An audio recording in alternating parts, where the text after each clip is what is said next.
In a busy college, a student named Akil had big dreams. He was smart and hardworking, but his biggest problem was his wandering mind. No matter how hard he tried to study, his thoughts kept drifting, sometimes to video games, sometimes to social media, and sometimes to past mistakes or future worries.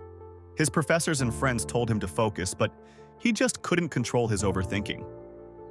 One day, during an important exam, Akil faced his worst moment. He had studied everything, but his mind went blank. Instead of solving the questions, he kept worrying about things that didn't matter. When the results came, he had failed 2 subjects. His professors were disappointed, his friends felt bad, and his parents were deeply worried. That night, Akil sat alone in his dorm, feeling frustrated. Seeing his grandson upset, Akil's wise grandfather called him. "What's wrong, Akil?" he asked. With a sigh, Akil replied, "Grandpa, no matter how much I try, I can't stop my thoughts. They control me." His grandfather smiled and said, "Come with me." He took Akil to the kitchen and placed an empty glass in front of him.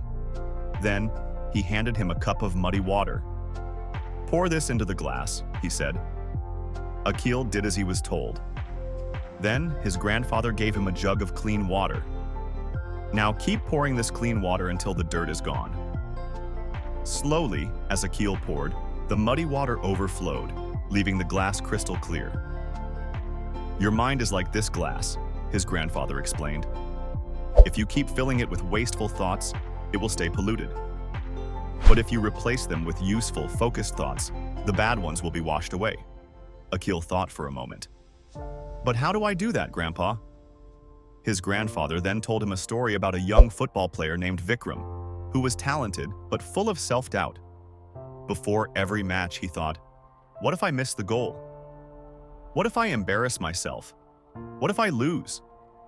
Because of these thoughts, he hesitated, made mistakes, and lost confidence. One day, an old coach gave Vikram a glass of water and asked him to drop some salt into it. When Vikram drank it, the water was too salty. Then, the coach took him to a swimming pool and asked him to drop the same amount of salt in. This time, when Vikram tasted the water, it was fresh. "The salt is like negativity," the coach said. "If your mind is small, even little doubts will ruin it. But if you make your mind vast, negativity won't affect you." Hearing this, Akil finally understood. "I keep my mind small, so distractions take over easily. But if I fill my mind with focus, discipline, and positivity, the wasteful thoughts will disappear." His grandfather nodded. "Exactly. The mind is powerful. If you don't control it, it will control you. But if you train it with the right thoughts, it will become your greatest strength." That night, Akil made a decision. He created a study routine, practiced mindfulness, and avoided distractions. Whenever a wasteful thought entered his mind, he replaced it with a productive one. Slowly, his focus improved, his confidence grew, and in the next exam, he topped his class. Years later, Akil became a successful engineer, inspiring many students. Whenever people asked how he overcame distractions, he smiled and said, "Your mind is a glass. Fill it with focus, and there will be no space for wasteful thoughts."